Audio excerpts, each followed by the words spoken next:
Very good morning to all of you, dear subscribers, viewers, and competitors. This is Dr. R.C. Yadav. Welcome you in RC English classes. So, dear students, as we are studying transformation for many days, and so far we have studied various sentences to transform them into a new type of sentences. So transformation topic के अंतर्गत dear students हम लोगों ने अब तक कई प्रकार के सेंटेंसेस को ट्रांसफॉर्मेशन करना लर्न किया है। आज के इस वीडियो लेक्चर के माध्यम से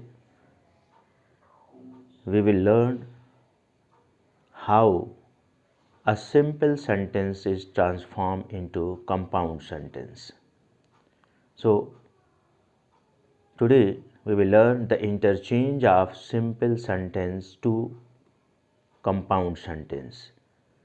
आज हम लोग इस वीडियो लेक्चर के माध्यम से सीखेंगे, स्टडी करेंगे कि कैसे सिंपल सेंटेंस को कंपाउंड सेंटेंस में ट्रांसफॉर्म किया जाता है और कंपाउंड सेंटेंस को सिंपल सेंटेंस में ट्रांसफॉर्म किया जाता है। तो आज का हमारा ये टॉपिक है। So dear students, first of all जब हम सिंपल सेंटेंस को कंपाउंड सेंटेंस में ट्रांसफॉर्म करने जा रहे हैं तो हमें ये जानना ज़रूरी है कि सिंपल सेंटेंस की हम पहचान कैसे करेंगे, कैसे हम जान पाएंगे कि ये सिंपल सेंटेंस है, इसको हमें कंपाउंड सेंटेंस में ट्रांसफॉर्म करना है। क्वेश्चन में ट्रांसफॉर्मेशन के लिए आपको ब्रैकेट में कंपाउंड लिखा होता है, चेंज इनटू कंपाउंड सेंटेंस या ट्रांसफॉर्म इनटू कंपाउंड सेंटेंस, या कुछ और तरीके से भी क्वेश्चन पूछे जा सकते हैं। तो हमें जो है ट्रांसफॉर्मेशन करना है तो फर्स्ट ऑफ ऑल हमें उस क्वेश्चन सेंटेंस का, जो सेंटेंस हमें ट्रांसफॉर्म करने के लिए बोला गया है, उसको पहचानना ज़रूरी होता है कि वो हमारा किस प्रकार का सेंटेंस है। जैसे पिछले वीडियो लेक्चर्स में आपने पढ़ा है, अफर्मेटिव सेंटेंस को नेगेटिव सेंटेंस में ट्रांसफॉर्मेशन किया, एक्सक्लेमेटरी सेंटेंस को जो है असर्टिव सेंटेंस में, फिर असर्टिव सेंटेंस को एक्सक्लेमेटरी सेंटेंस में।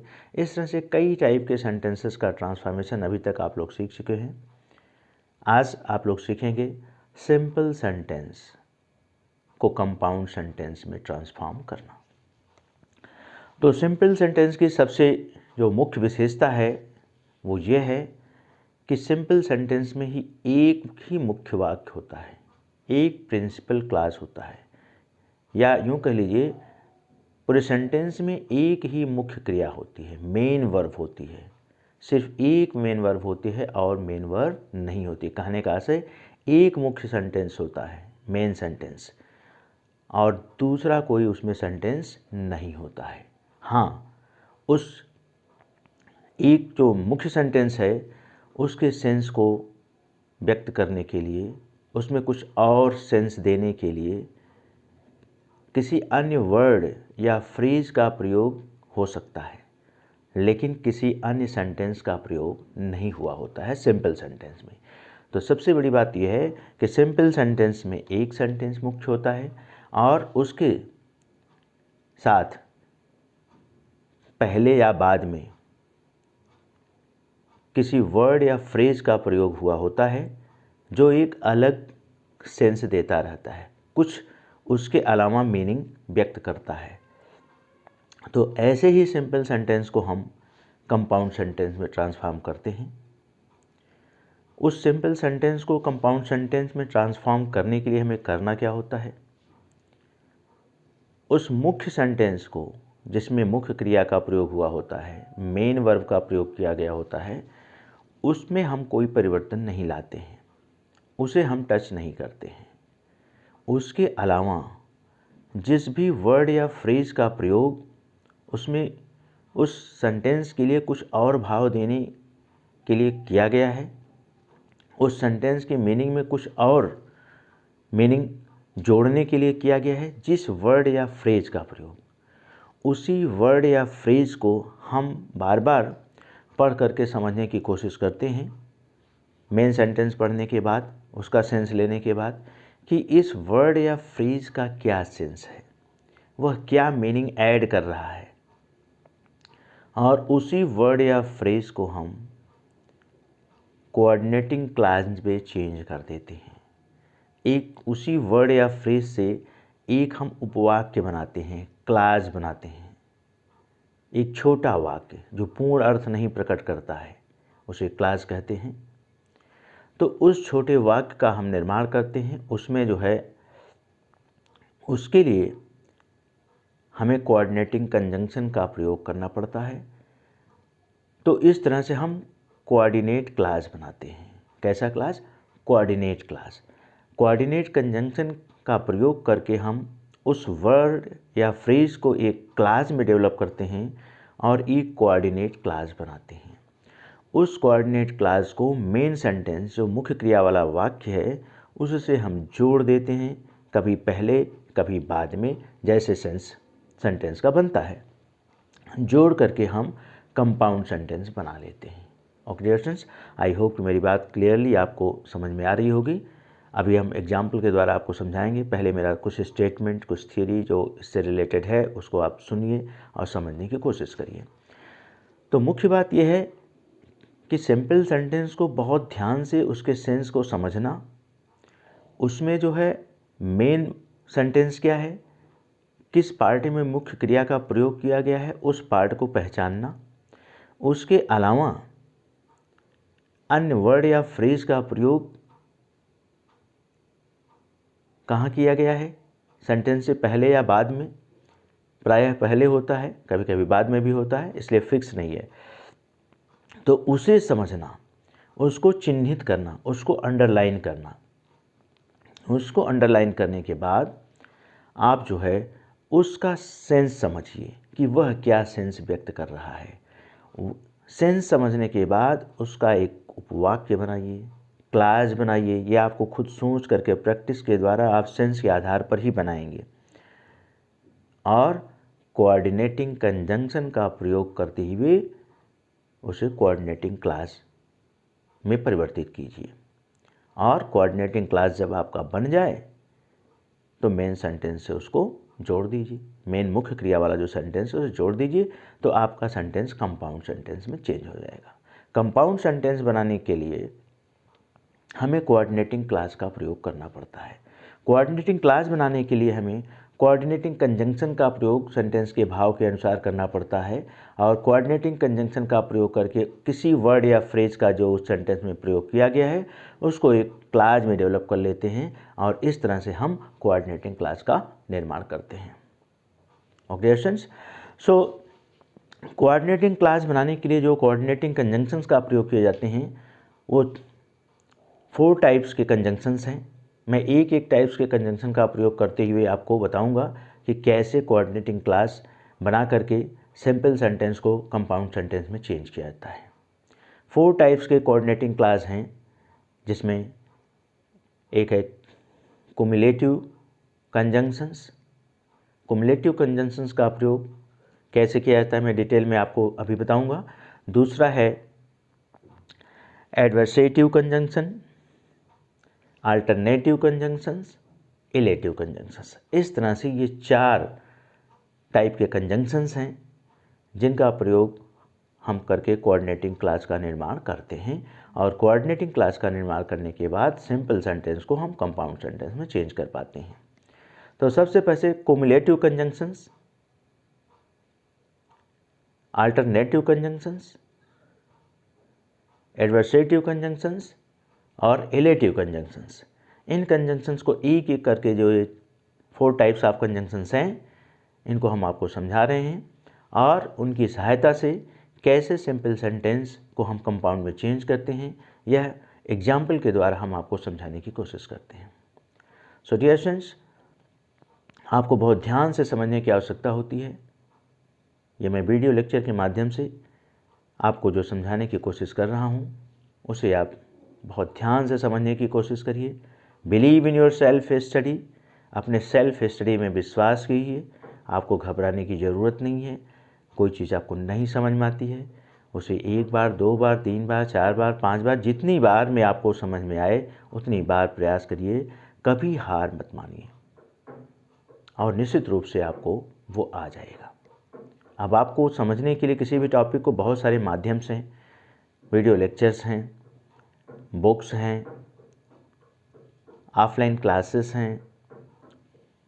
तो ख़ासतौर से उन स्टूडेंट्स के लिए मैं बात करना चाहता हूँ जिनके पास ऑफलाइन क्लासेस की फैसिलिटीज़ नहीं हो पा रही हैं, या अच्छे टीचर्स उनको नहीं मिल पा रहे हैं जहाँ पर वो रहते हैं वहाँ पर उनको गाइड करने के लिए, या उनके पास इतना एक पैसा नहीं है कि वो फ़ी पे कर सकें टीचर्स को प्राइवेटली, एंड स्कूल्स में अच्छी फैसिलिटीज़ नहीं है पढ़ने के लिए।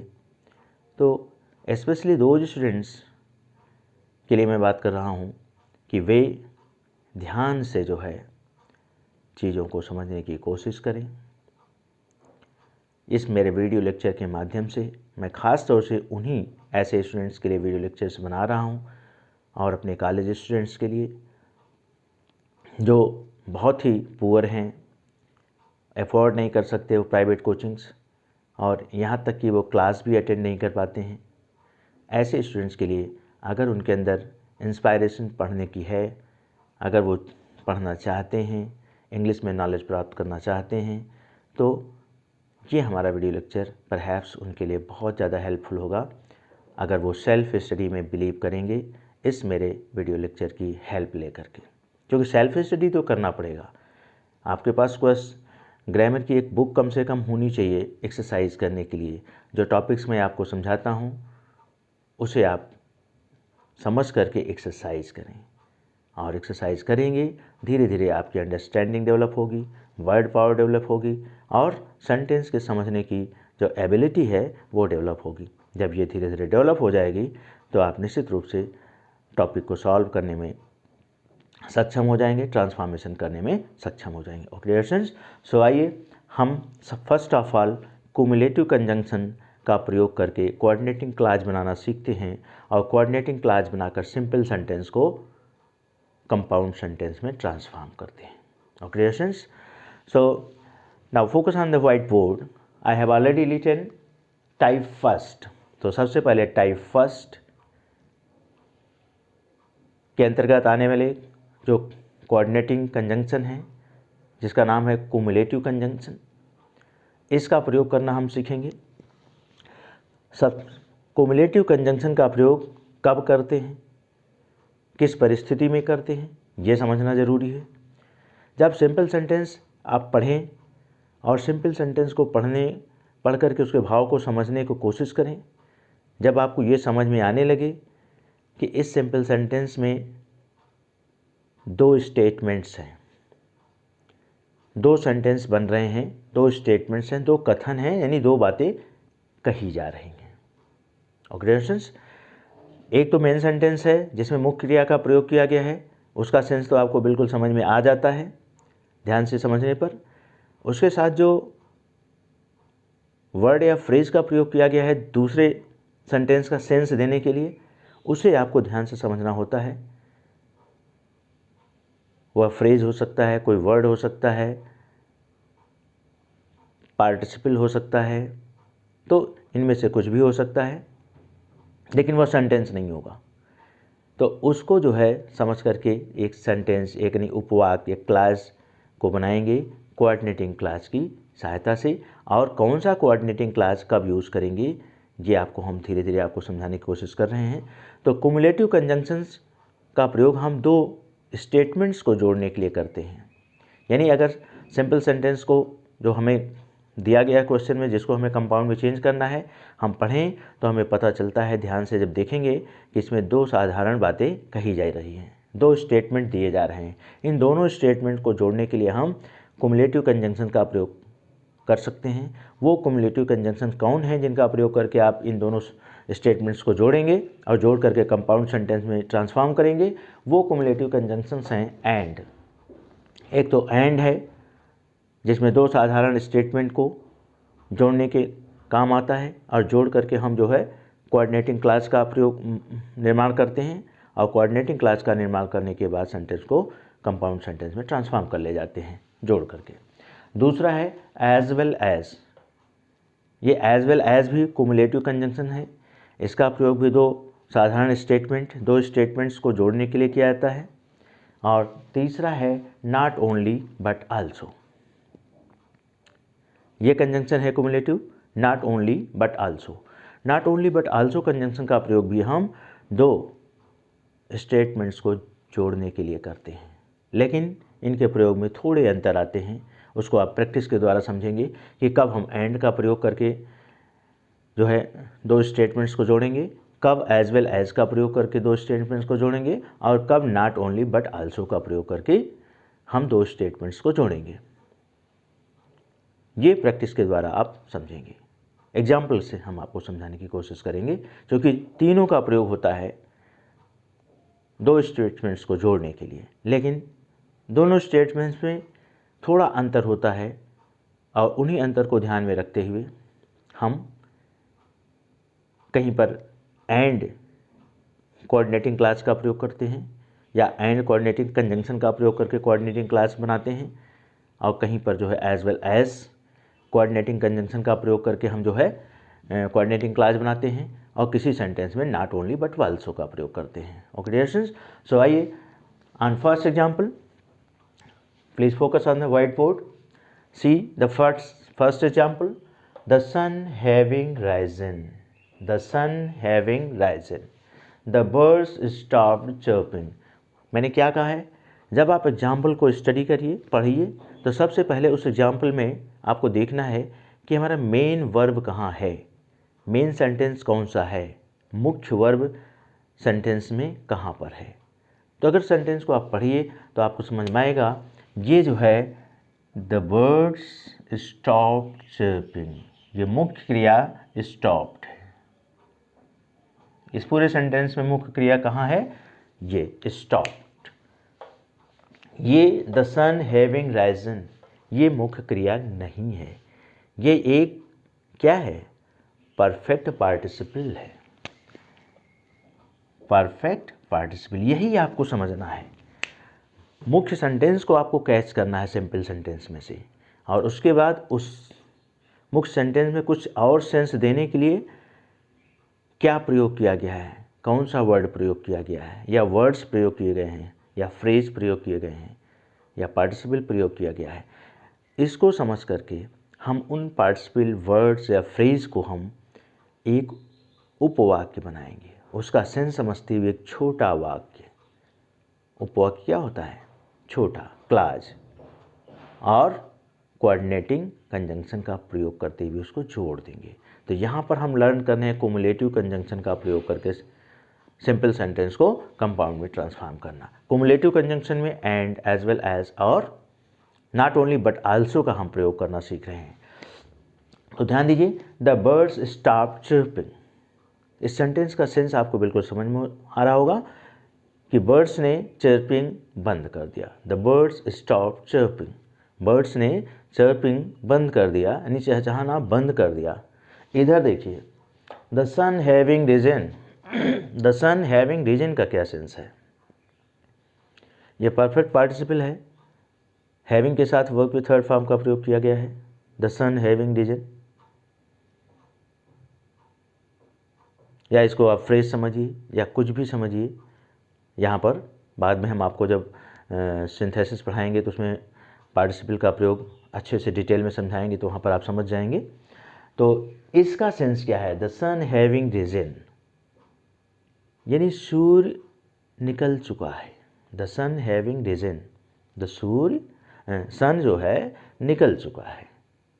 और मेन सेंटेंस क्या कह रहा है, चिड़ियों ने चर्पिंग करना बंद कर दिया। द बर्ड्स स्टॉप्ड चर्पिंग, सूर्य निकल चुका है, चिड़ियों ने चर्पिंग करना बंद कर दिया। अब इसी को आप दूसरे सेंटेंस के माध्यम से भाव को व्यक्त करें, यानी सूर्य निकला, चिड़ियों ने चर्पिंग करना बंद कर दिया। सूर्य निकला और चिड़ियों ने चर्पिंग करना बंद कर दिया। सूर्य निकला, चिड़ियों ने चिरपिंग करना बंद कर दिया। ये दो साधारण स्टेटमेंट हैं। सूर्य निकला यानी सूर्य निकल चुका है, आप उसको कह सकते हैं सूर्य निकला, और चिड़ियों ने चिरपिंग करना बंद कर दिया।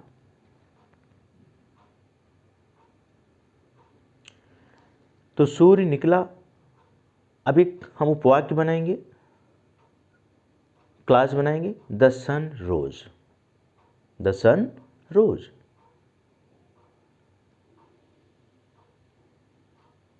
कंजंक्शन क्या लगाएंगे? Cumulative conjunction and. The sun rose and the birds stopped chirping. The sun rose and the birds stopped chirping. देखिए, द सन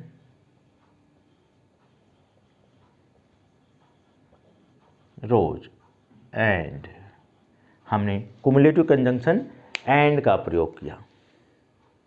हम सेंटेंस को ट्रांसफॉर्म कर रहे हैं, सेंटेंस की मीनिंग नहीं चेंज होनी चाहिए। सेंटेंस कह रहा है कि द सन हैविंग रिजन, सूर्य निकल चुका है, यानी निकल चुकने के बाद द बर्ड्स स्टॉप्ड चिरपिंग, चिड़ियों ने चहचहाना बंद कर दिया। यानी सूर्य निकल चुका है, चिड़ियों ने चहचहाना बंद कर दिया, यानी सूर्य निकलने के बाद चिड़ियों ने चहचहाना बंद कर दिया।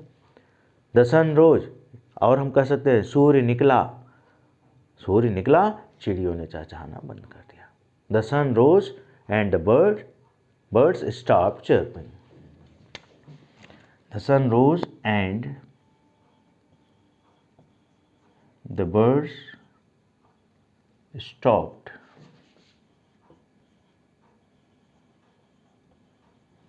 चिरपिंग।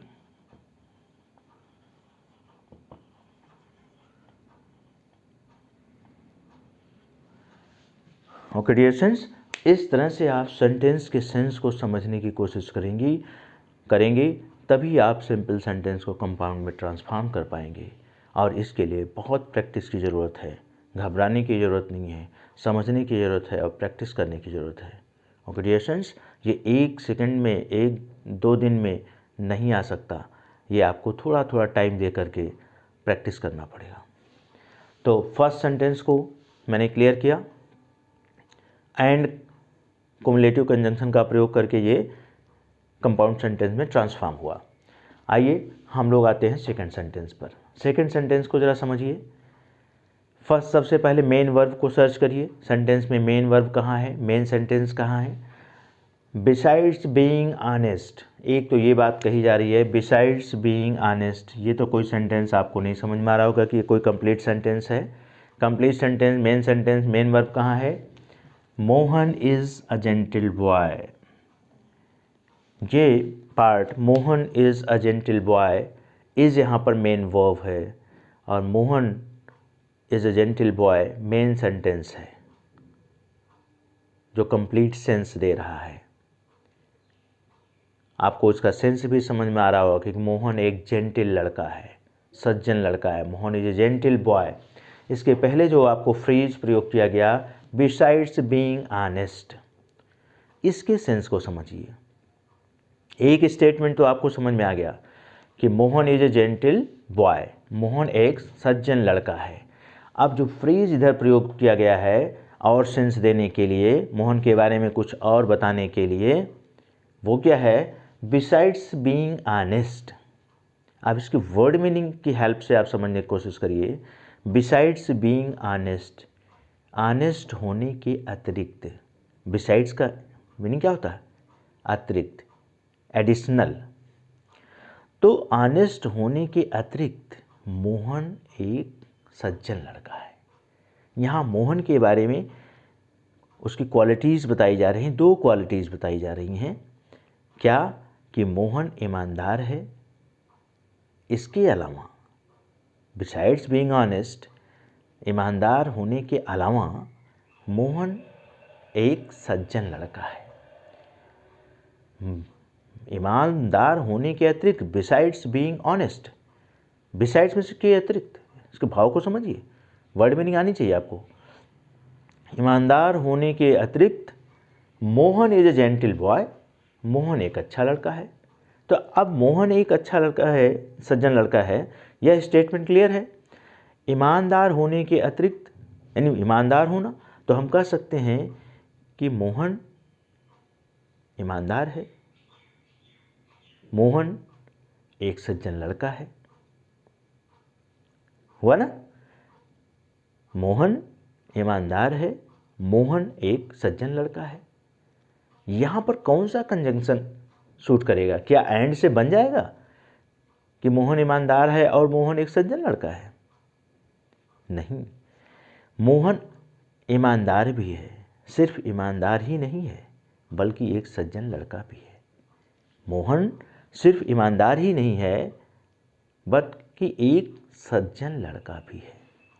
तो यहाँ पर जो आपका सूटेबल कुमुलेटिव कंजंक्शन प्रयुक्त होगा वो कौन सा होगा? Not only but also. Not only but also. आप ध्यान दीजिए कि इस नॉट ओनली बट आल्सो का प्रयोग सेंटेंस में होता कैसे है। स्टेटमेंट है मोहन ईमानदार लड़का है, मोहन एक सज्जन लड़का है। मोहन ईमानदार लड़का है, यहाँ से इस फ्रेज से सेंस निकला कि मोहन एक सज्जन लड़का है। The Mohan is not only honest. Mohan सिर्फ ईमानदार ही नहीं है, Mohan is not only honest but also a gentle boy. Mohan is, क्योंकि अब हम सेंटेंस कंपाउंड बना रहे हैं तो मोहन यहाँ पहले लेंगे, इसके लिए क्लास बना रहे हैं। Mohan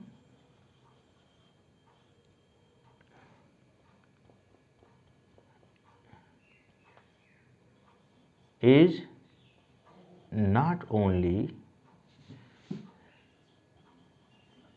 honest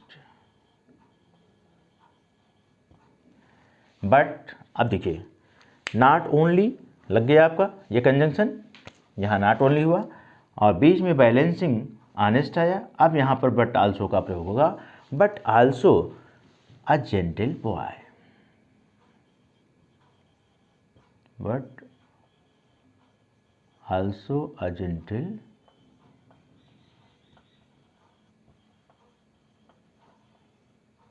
boy, sorry.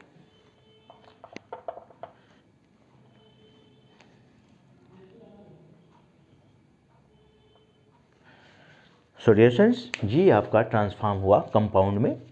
Mohan is not only honest but also a gentle boy. Okay dears, so इस तरह से आपका सिंपल से कंपाउंड में हुआ not only but also cumulative conjunction का प्रयोग करके। जैसे मैं आपको आराम से समझाने की कोशिश कर रहा हूँ वैसे ही आप ध्यान से समझ करके चेंज करेंगे, ट्रांसफॉर्म करेंगे। Come on the next example. Next example, focus on the next third example. To my great surprise I saw her by the river. To my great surprise I saw her by the river। Main sentence पर आइए। Main sentence मुख्य क्रिया कहाँ प्रयोग की गई है? Sentence में सा। तो आई saw her by the river, ये आपका मेन सेंटेंस हुआ जिसको आप प्रिंसिपल क्लास कह सकते हैं। ये सेंटेंस का पूरा सेंस है मैंने उसे नदी के किनारे देखा। आई saw her by the river, मैंने उसे नदी के किनारे देखा, ये मेन सेंटेंस हुआ। और ये आपका जो है फ्रेज है जो कुछ और सेंस देने के लिए, मेन सेंटेंस के बारे में कुछ और बताने के लिए प्रयोग किया गया है। To my surprise, to my surprise, आश्चर्यचकित हो गया, मैं आश्चर्यचकित हो गया। कब? आई saw her by the river, उसे नदी के किनारे देखकर। उसे नदी के किनारे मैंने देखा और मैं आश्चर्यचकित हो गया। आई saw her by the river, मैंने उसे नदी के किनारे देखा। टू माई ग्रेट सरप्राइज, यानी मैं आश्चर्यचकित हो गया। इस फ्रेज का अर्थ है, उसको एक क्लास में डेवलप कीजिए। मैंने उसे नदी के किनारे देखा और आश्चर्यचकित हो गया। आई होप कि कुछ मेरे जो एक्सप्रेशन हैं आपको बताने के तरीके हैं, जिस तरह से मैं एक्सप्रेस कर रहा हूँ आपको कुछ निश्चित रूप से इंस्पायर कर रहा होगा सेंस को समझने के लिए। So I saw her by the river to my great surprise, मैंने उसे नदी के किनारे देखा, मैं आश्चर्यचकित हो गया। टू माई ग्रेट सरप्राइज, इसका सेंस ही आश्चर्यचकित हो गया। सो अब यहाँ पर हम फिर कौन से कंजंक्शन का प्रयोग करेंगे? एंड अपने आप ही क्लियर हो रहा है और मैं आश्चर्यचकित हो गया। अब यहाँ पर सेंटेंस की शुरुआत हम यहाँ से करेंगे। मेन सेंटेंस हमारा ये है, इससे हम शुरुआत कर रहेंगे कि मैंने उसे नदी के किनारे देखा। आई saw her by the river and उसके बाद क्या करेंगे? This gave us a great surprise, मैंने उसे नदी के किनारे देखा। आई saw her by the river and, यही चीज़, ये घटना जो नदी के किनारे थी मुझे आश्चर्यचकित कर दिया। This gave me a great surprise, मैं सरप्राइज क्यों हुआ? क्योंकि मैंने उसे नदी के किनारे देखा।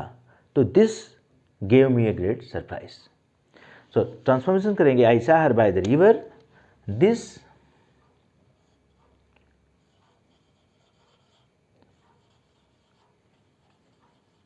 Bye the river,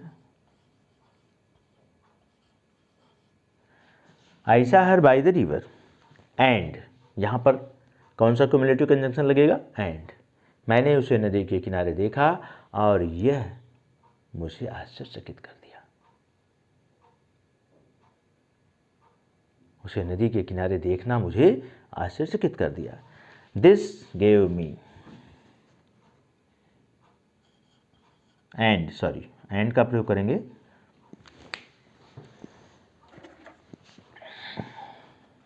cumulative conjunction and this, okay, cumulative conjunction and का आपने प्रयोग किया। एंड दिस गेव मी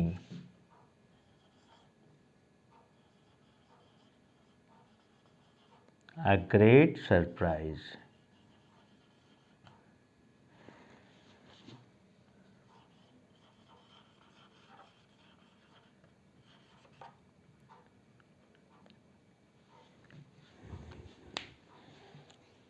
अब देखिए, आई saw her by the river and this gave me a great surprise, थोड़ा दूसरे तरीके से भी कर सकते हैं। I saw her by the river and this surprised me, अगर आप सीधा ऐसे भी लिख सकते हैं दिस सरप्राइज्ड मी, तो भी आपका सेंटेंस कंपाउंड सेंटेंस बन गया है। मीनिंग सेम आ रही है। This gave me a great surprise या दिस सरप्राइज्ड मी ग्रेटली, चूँकि सेंस देना पड़ेगा ग्रेट का, तो दिस सरप्राइज्ड मी ग्रेटली भी कर सकते हैं। एंड का प्रयोग करके, कोऑर्डिनेटिंग क्लास का प्रयोग, दिस सरप्राइज्ड मी ग्रेटली, या and this surprised me, this gave me a great surprise. तो जहाँ पर मी का प्रयोग क्यों हुआ आप समझ रहे हो, क्योंकि आई का जो मेन सेंटेंस का सब्जेक्ट है उसके अनुसार चल रहा है। ओके रिलेशंस, सो इस तरह से हमने 3 एग्जाम्पल्स के द्वारा सिंपल सेंटेंस को कंपाउंड में ट्रांसफॉर्म करने की कोशिश की, आपको समझाने की कोशिश की। मुझे उम्मीद है, होप है कि आप लोग समझ पा रहे होंगे। अगर आप प्रैक्टिस करेंगे, कुछ और एग्जाम्पल्स को करने की कोशिश करेंगे अपने से, अपने बुक में दिए हुए एक्सरसाइज को लेकर, तो धीरे धीरे आपको और कॉन्फिडेंस बढ़ जाएगा और आप ट्रांसफॉर्मेशन करना सिंपल टू कॉम्प्लेक्स लर्न कर लेंगे। ओके डियर स्टूडेंट्स, सो ये आज के लिए पर्याप्त है। इन द नेक्स्ट वीडियो लेक्चर मैं आपसे फिर मिलूँगा। सो डियर स्टूडेंट्स, व्यूअर्स, मेरी सिर्फ आपसे इतनी ही रिक्वेस्ट है कि जब आप वीडियो लेक्चर को देखते हैं, पढ़ते हैं, कुछ आपको समझ आ जाता है, हेल्प मिल रही हो, तो कुछ ना करिए, सिर्फ वीडियो लेक्चर को लाइक कर दिया करिए।